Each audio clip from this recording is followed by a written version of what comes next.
ନମସ୍କାର ଦର୍ଶକ ବନ୍ଧୁ, ଶୁଭ ସକାଳ। ଆଜିର ରହିଛି ଦେଶ ବିଦେଶର 10ଟି ଗୁରୁତ୍ୱପୂର୍ଣ୍ଣ ଖବର। ତେବେ ଖବରଟି ଦେଖିବା ପୂର୍ବରୁ ପ୍ରଥମେ ଭିଡ଼ିଓକୁ ଲାଇକ୍ କରି କେଉଁ ଜିଲ୍ଲାରୁ ଦେଖୁଛନ୍ତି ନିଶ୍ଚିନ୍ତ ଗୋଟିଏ ଗୋଟିଏ କମେଣ୍ଟ କରିଦେବେ। ଆଜି ହେଉଛି ମହାପ୍ରଭୁଙ୍କ ସୁନାବେଶ। ଆଷାଢ଼ ଶୁକ୍ଳ ଏକାଦଶୀ ତିଥିରେ ମହାପ୍ରଭୁ ସୁନାବେଶ ଅନୁଷ୍ଠିତ ହେବ। ବାହୁଡ଼ା ଯାତ୍ରା ସାରି ଫେରିବା ପରେ ସିଂହଦ୍ୱାରରେ ରଥ ଉପରୁ ଅଗଣିତ ଭକ୍ତଙ୍କୁ ସୁନାବେଶରେ ଦର୍ଶନ ଦେବେ ତିନି ଠାକୁର। ତେବେ ନୀତି ନିର୍ଘଣ୍ଟ ଅନୁଯାୟୀ ବୁଧବାର ଦିନ 6ଟାରୁ 6:30 ଭିତରେ ତିନି ରଥରେ ମଙ୍ଗଳ ଆରତି ପରେ ଅନ୍ୟାନ୍ୟ ନୀତି ହେବ। ଅପରାହ୍ନ 5ଟାରୁ ସୁନାବେଶ ଆରମ୍ଭ ହୋଇ 6:30 ଭିତରେ ଶେଷ ହେବ। ରାତି 10ଟାରୁ 11ଟା ଭିତରେ ସୁନାବେଶ ମୈଲମ ହେବ। 11:30ରେ ଚନ୍ଦନ ଲାଗି, ରାତି 12ଟାରେ ବଡ଼ସିଂହାର ବେଶ, 12:30ରେ ବଡ଼ସିଂହାର ଭୋଗ, ରାତି 1ଟାରେ ହରିଶୟନ ନୀତି ଆଉ 1:30ରେ ରାତ୍ର ପହୁଡ଼ ନୀତି ଅନୁଷ୍ଠିତ ହେବ।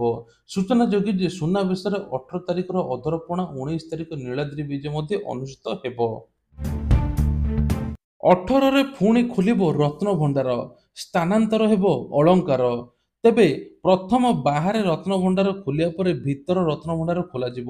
ଭିତର ରତ୍ନଭଣ୍ଡାର ପାଇଁ ଜିଲ୍ଲା ଟ୍ରେଜେରୀରୁ ଚାବି ଅଣାଯିବ। ପରେ ଅଧିକୃତ ବ୍ୟକ୍ତି ଭିତର ରତ୍ନଭଣ୍ଡାର ପ୍ରବେଶ କରିବେ। ସ୍ଥିତି ଅନୁଧ୍ୟାନ ପରେ ଭିତର ରତ୍ନଭଣ୍ଡାର ଅଳଙ୍କାର ସ୍ଥାନାନ୍ତରଣ ପ୍ରକ୍ରିୟା ଆରମ୍ଭ ହେବ। ଗୁରୁବାର ଦିନ ସକାଳ 9:15ରୁ ମଧ୍ୟାହ୍ନ 12:15 ମଧ୍ୟରେ ଶୁଭବେଳା ରହିଥିବାରୁ ଏହି ସମୟରେ ରତ୍ନଭଣ୍ଡାର ଚାବି ଖୋଲାଯିବ। ଏହି ସମୟରେ ଅଧିକୃତ ବ୍ୟକ୍ତିମାନେ ରତ୍ନଭଣ୍ଡାର ପ୍ରବେଶ କରିବେ ବୋଲି ରତ୍ନଭଣ୍ଡାର ଯାଞ୍ଚ କମିଟି ଅଧ୍ୟକ୍ଷ ଜଷ୍ଟିସ ବିଶ୍ୱନାଥ ରଥ କହିଛନ୍ତି। ପରିବା ବିକ୍ରି କରି ମା ପଢ଼ାଇଥିଲେ ପାଠ, ଆଉ ସିଏ ପରୀକ୍ଷାରେ ସଫଳତା ପାଇଲେ ପୁଅ। ପନିପରିବା ବିକ୍ରେତା ପୁଅ ଚାର୍ଟାର୍ଡ ଆକାଉଣ୍ଟରେ ପରୀକ୍ଷା ଫଳ ସଫଳ ପରେ ମା କାନ୍ଦୁଥିବାର ହୃଦୟସ୍ପର୍ଶୀ ଭିଡ଼ିଓ ସୋସିଆଲ ମିଡ଼ିଆରେ ଭାଇରାଲ ହେଉଛି। ଡମ୍ବିବୋଲିରେ ରହୁଥିବା ପନିପରିବା ବିକ୍ରେତାଙ୍କ ପୁଅ ଯୋଗେଶ ନିକଟରେ ସିଏ ପରୀକ୍ଷାରେ ସଫଳ ହୋଇଛନ୍ତି। ବର୍ତ୍ତମାନ ଭାଇରାଲ ହେଉଥିବା 45 ସେକେଣ୍ଡର ଭିଡ଼ିଓ ଯୋଗେଶ ମାଙ୍କ ଷ୍ଟଲ ଆଡ଼କୁ ଯାଉଛନ୍ତି। ତାଙ୍କ ମାଙ୍କୁ ପରୀକ୍ଷାରେ ସଫଳ ହେବାର ଖବର ଦେଉଛନ୍ତି। ଆଉ ତାଙ୍କ ମା ଆଖିରୁ ଖୁସିରେ ଲୁହ ଝରୁଥିବା ସହିତ ପୁଅକୁ କୁଣ୍ଢାଇ ପକାଇଛନ୍ତି। ତା ସହିତ ପୁଅ ମଧ୍ୟ ବହୁତ ଖୁସି ହୋଇଯାଇଛି, କାହିଁକି ନା ସିଏ ପରୀକ୍ଷାରେ ସଫଳ ହୋଇଛି ଏବଂ ଯୋଗେଶଙ୍କ 25 ବର୍ଷ ହେଲାଣି। ଡମ୍ବିବୋଲିରେ ପରିବା ବିକ୍ରି କରୁଛନ୍ତି 25 ବର୍ଷ ହେଲାଣି ତାଙ୍କ ମା। ଆଉ ଯେପର୍ଯ୍ୟନ୍ତ ପୁଅ ସଫଳ ହୋଇନି ସେ ପର୍ଯ୍ୟନ୍ତ ମାଙ୍କ ମନ ମଧ୍ୟ ବହୁତ ଦୁଃଖ ଥିଲା। ଏଇ ଦୃଶ୍ୟ ହୃଦୟସ୍ପର୍ଶୀ ବହୁତ ଥିଲା, କାହିଁକି ନା ପୁଅ ଏତେ ପାଠ ପଢ଼ି ଏତେ ଶିକ୍ଷିତ ହୋଇ ମଧ୍ୟ କେବେ ବି ନିଜ ବେଉସା ଭୁଲି ନାହିଁ, ଆଉ ନିଜ ମାଆକୁ ଧରି କୁଣ୍ଢେଇକି କାନ୍ଦି ପକେଇଛି। 167 କୋଟିର ସୁନା ଚାଲାଣ କରିଛନ୍ତି ୟୁଟ୍ୟୁବର। ଚେନ୍ନାଇର ୟୁଟ୍ୟୁବର ଶବ୍ବିର ଅଲି ସୁନା ଚୋରାଚାଲାଣ ମାମଲାରେ ଗିରଫ ହୋଇଛନ୍ତି। ସେ ଅନ୍ତର୍ଜାତୀୟ ସୁନା ଚୋରାଚାଲାଣ ପାଇଁ ଏକ ର୍ୟାକେଟ ସଞ୍ଚାଳନ କରୁଥିଲେ ବୋଲି ଚେନ୍ନାଇ ବିମାନବନ୍ଦର ଏୟାର ହବ୍ ନାମରେ ଏକ ସୋଭେନିର ସପ୍ ପରିଚାଳନା କରୁଥିଲେ। 7 ଜଣ କର୍ମଚାରୀଙ୍କୁ ସେ ସୁନା ଚୋରାଚାଲାଣରେ ନିଯୁକ୍ତି ଦେଇଥିଲେ। ସେମାନଙ୍କୁ ସ୍ୱତନ୍ତ୍ର ତାଲିମ ଦେଇଥିଲେ। ଜୁନ୍ 29-30 ତାରିଖରେ ଏହି ଘଟଣାର ପର୍ଦ୍ଦାଫାଶ ହେବା ପରେ 29 ବର୍ଷୀୟ ଅଲି ଏବଂ ତାଙ୍କର 7 ଜଣ କର୍ମଚାରୀ ଗିରଫ ମଧ୍ୟ ହୋଇଛନ୍ତି। ଘଟଣାର ତଦନ୍ତ କରୁଥିବା ଟିମ୍ ମଧ୍ୟ କହିଛନ୍ତି, ସୁନା ଚୋରାଚାଲାଣ ପାଇଁ ଅଲି ମାସିକ 15,000 ଟଙ୍କା ଦରମା ତାଙ୍କୁ ଦିଅନ୍ତି। ପ୍ରାୟ 7 ଜଣ କର୍ମଚାରୀ ରୁହନ୍ତି। ସିଲିକନ ବଲରେ ପାଖାପାଖି 300 ଗ୍ରାମ ଗୋଲ୍ଡ ପେଷ୍ଟ କିମ୍ବା ପାଉଡର ରହୁଥିଲା। ଆଉ 2 ମାସ ମଧ୍ୟରେ ସେମାନେ 177 କୋଟି ଟଙ୍କା ସୁନା ଚାଲାଣ କରିଛନ୍ତି। କଷ୍ଟମଷ୍ଟଙ୍କ ଅଧିକାରୀ ଆକଳନ ଅନୁଯାୟୀ ଜଣାପଡ଼ିଛି 2.5 କୋଟି ଟଙ୍କା ରୋଜଗାର ମଧ୍ୟ ଏମାନେ କରିଛନ୍ତି। ତେବେ ଅଭିଯୁକ୍ତ ସ୍ୱୀକାର କରିଛି 2 ମାସରେ 80 ଟ୍ରିପ୍ର ସୁନା ଚୋରାଚାଲାଣ ମଧ୍ୟ କରାଯାଇଥିଲା। ତେବେ ଜଣେ ୟୁଟ୍ୟୁବର ହେଇ ଏତେ ବଡ଼ କାମ କରିବା ଚର୍ଚ୍ଚାର ବିଷୟ ପାଲଟିଛି।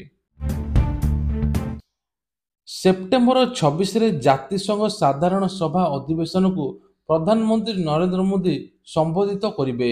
ସେପ୍ଟେମ୍ବର 21ରେ ମିଳିତ ଜାତିସଂଘ 79ତମ ସାଧାରଣ ସଭା ୟୁନେସ୍କିଓ ବୈଠକ ଆରମ୍ଭ ହେବ, ଯେଉଁଥିରେ ଅନେକ ଦେଶର ମୁଖ୍ୟ ସାମିଲ ହେବେ। ତେଣୁ ମିଳିତ ଜାତିସଂଘ ବିଶ୍ୱର ଶତାଧିକ ନେତା, ନୀତି ନିର୍ଦ୍ଧାରକ, ବିଶେଷଜ୍ଞ ଯୋଗଦେବେ। ତେବେ ଉଚ୍ଚସ୍ତରୀୟ ବିତର୍କର ପ୍ରଥମ ଦିନ ସେପ୍ଟେମ୍ବର 24କୁ ରଖାଯାଇଛି। ବ୍ରାଜିଲରେ ପାରମ୍ପରିକ ଭାବରେ ବିତର୍କର ପ୍ରଥମ ବକ୍ତା। ଏହାପରେ ଆମେରିକା ରାଷ୍ଟ୍ରପତି ଜୋ ବାଇଡେନ ଜାତିସଂଘକୁ ସମ୍ବୋଧିତ କରିବେ। ମିଳିତ ଜାତିସଂଘ ପକ୍ଷରୁ ସ୍ପିକର ତାଲିକାରେ ରହିଛନ୍ତି। ସେପ୍ଟେମ୍ବର 26ରେ ପ୍ରଧାନମନ୍ତ୍ରୀ ଜାତିସଂଘ ସାଧାରଣ ସଭା ଉଚ୍ଚସ୍ତରୀୟ ସମ୍ବୋଧିତ ମଧ୍ୟ କରିବେ।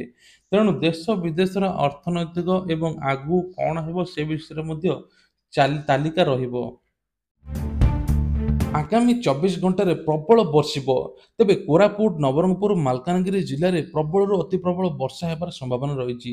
ଏହିସବୁ ଜିଲ୍ଲାରେ 12ରୁ 20 ସେଣ୍ଟିମିଟର ପର୍ଯ୍ୟନ୍ତ ବର୍ଷା ହୋଇପାରେ ବୋଲି କୁହାଯାଉଛି।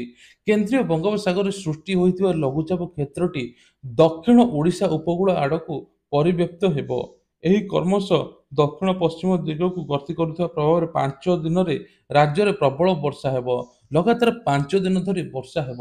ସେହିପରି ସୁନ୍ଦରଗଡ଼, କେଉଁଝର, ଝାରସୁଗୁଡ଼ା, ଢେଙ୍କାନାଳ, ଅନୁଗୁଳ, ବରଗଡ଼, ବଲାଙ୍ଗୀର, ନୂଆପଡ଼ା, କନ୍ଧମାଳ, ଗଞ୍ଜାମ, ଗଜପତି, ରାୟଗଡ଼, ଗଜପତି, କଳାହାଣ୍ଡିରେ ପ୍ରବଳରୁ ଅତି ପ୍ରବଳ ବର୍ଷା ହେବ ବୋଲି ୟେଲୋ ୱାର୍ଣ୍ଣିଂ ଜାରି କରାଯାଇଛି। ଏହାଛଡ଼ା ଝାରସୁଗୁଡ଼ା, ସମ୍ବଲପୁର, ବାଲେଶ୍ୱର, ଭଦ୍ରକ, ଯାଜପୁର, ଜଗତସିଂହପୁର, କେନ୍ଦ୍ରାପଡ଼ା, କଟକ, ପୁରୀ, ଖୋର୍ଦ୍ଧା ଜିଲ୍ଲାରେ ବିଜୁଳି ଘଡ଼ଘଡ଼ି ସହିତ ବର୍ଷା ହେବ ବୋଲି କୁହାଯାଇଛି। କିନ୍ତୁ 21ରୁ ମାଟ୍ରିକ ସପ୍ଲିମେଣ୍ଟାରୀ ପରୀକ୍ଷା ଆରମ୍ଭ ହେବ। 83ଟି କେନ୍ଦ୍ରରେ ହେବ ପରୀକ୍ଷା। ତେବେ ଏନେଇ ପିଲାମାନେ ମଧ୍ୟ ପ୍ରସ୍ତୁତ ରହିଛନ୍ତି। ଛାତ୍ରଛାତ୍ରୀମାନେ www.bseodisha.ac.in କୁ ଯାଇ ସେମାନଙ୍କର ଆଡମିଟ୍ କାର୍ଡ ଡାଉନଲୋଡ୍ କରିପାରିବେ। ଷ୍ଟେଟ୍ ଓପନ୍ ସ୍କୁଲ ସାର୍ଟିଫିକେଟ୍ ପରୀକ୍ଷା ଏସ୍ଓଏସ୍ସି ଦେବାକୁ ଥିବା ଛାତ୍ରଛାତ୍ରୀମାନେ ଏଥିରେ ସେମାନଙ୍କର ଆଡମିଟ୍ କାର୍ଡ ଡାଉନଲୋଡ୍ କରିପାରିବେ। ଛାତ୍ରଛାତ୍ରୀମାନେ ସେହି ଅଫିସିଆଲ ୱେବସାଇଟକୁ ଯାଇ ଡାଉନଲୋଡ୍ କରିକି ଷ୍ଟେଟ୍ ଓପନ୍ ସ୍କୁଲ ସାର୍ଟିଫିକେଟ୍ ଏବଂ ପରୀକ୍ଷା ଦେବା ପାଇଁକି ଆଡମିଟ୍ କାର୍ଡ ମଧ୍ୟ ଡାଉନଲୋଡ୍ କରି ପରୀକ୍ଷା ଦେଇପାରିବେ ବୋଲି ସୂଚନା ଦିଆଯାଇଛି। ଆଉ ଲେଟ୍ ହେବ ନାହିଁ। ଅର୍ଡରର 48 ଘଣ୍ଟା ମଧ୍ୟରେ ପହଞ୍ଚିବ ଗ୍ୟାସ୍, ନହେଲେ ଦୃଢ଼ କାର୍ଯ୍ୟାନୁଷ୍ଠାନ ନିଆଯିବ। ଅର୍ଡର ହେବାର 48 ଘଣ୍ଟା ମଧ୍ୟରେ ଯଦି ଘରେ ପହଞ୍ଚିବନି ଗ୍ୟାସ୍, ତେବେ ଦୃଢ଼ କାର୍ଯ୍ୟାନୁଷ୍ଠାନ ନିଆଯିବ ବୋଲି ସରକାର ଘୋଷଣା କରିଛନ୍ତି। ଆଉ ଡିଲରଙ୍କ ଉପରେ ହେବ କାର୍ଯ୍ୟାନୁଷ୍ଠାନ। ପେଟ୍ରୋଲ, ଡିଜେଲ, ଏଲପିଜି ସଂଘ ବୈଠକ ପରେ ଏବେ ଗୁରୁତ୍ୱପୂର୍ଣ୍ଣ ବୈଠକ ଯୋଗାଣ ମନ୍ତ୍ରୀ କୃଷ୍ଣଚନ୍ଦ୍ର ପାତ୍ର କହିଛନ୍ତି। ସେହିପରି ପେଟ୍ରୋଲ, ଡିଜେଲର କୌଣସି ସାଲିସ କରାଯିବ ନାହିଁ। ନିୟମିତ ଭାବରେ ପେଟ୍ରୋଲ ଟାଙ୍କି ମଧ୍ୟ ଯାଞ୍ଚ କରାଯିବ। ଆଉ ଗ୍ୟାସ୍ ମଧ୍ୟ ଯାଞ୍ଚ କରାଯିବ। ତେଣୁ ଖାଉଟିଙ୍କ ଉତ୍ତମ ସେବା ପ୍ରଦାନକୁ ପ୍ରାଥମିକତା ଦେଇ ଏସବୁ ନିଷ୍ପତ୍ତି ନିଆଯାଇଛି ବୋଲି କୁହାଯାଉଛି। ଓଡ଼ିଶା ଆସିବେ ବିଜେପିର ରାଷ୍ଟ୍ରୀୟ ଅଧ୍ୟକ୍ଷ ଜେପି ନଡ୍ଡା। ଆସନ୍ତା 19ରେ ଓଡ଼ିଶା ବିଜେପି ରାଷ୍ଟ୍ରୀୟ ଅଧ୍ୟକ୍ଷ ଜେପି ନଡ୍ଡା ଆସିବେ। 19-20 ତାରିଖରେ ରାଜ୍ୟ ବିଜେପିର ପରିବର୍ତ୍ତିତ କାର୍ଯ୍ୟକାରିଣୀ ବୈଠକ ଅଛି। ତେଣୁ ଯେଉଁଥିରେ ନଡ୍ଡା ଯୋଗଦେବେ। ରାଜ୍ୟ ବିଜେପି ସଭାପତି ମନମୋହନ ସାମଲ ମଙ୍ଗଳବାର ସୂଚନା ଦେଇଛନ୍ତି। ତେବେ ସ୍ୱାସ୍ଥ୍ୟଗତ ସମସ୍ୟା କାରଣରୁ ପ୍ରତିରକ୍ଷା ମନ୍ତ୍ରୀ ରାଜନାଥ ସିଂହ ଓଡ଼ିଶା ଆସିବାର କାର୍ଯ୍ୟକ୍ରମ ନାହିଁ। ବୈଠକ ଆଗାମୀ ଦିନରେ ରଣନୀତି ଏବଂ କାର୍ଯ୍ୟପନ୍ଥା ଦଳ ପ୍ରସ୍ତୁତ କରିବ ବୋଲି ମନମୋହନ ସାମଲ କହିଛନ୍ତି। ଶାସକ ଦଳ ହିସାବରେ ଆଗାମୀ ଦଳ କେଉଁ କେଉଁ କାର୍ଯ୍ୟକ୍ରମ ହାତକୁ ନେଇ ନିଜ ରାଜନୈତିକ ଚିଠା ପ୍ରସ୍ତୁତ କରିବ ସେ ନେଇ ମଧ୍ୟ ସୂଚନା ଦେଇଛନ୍ତି।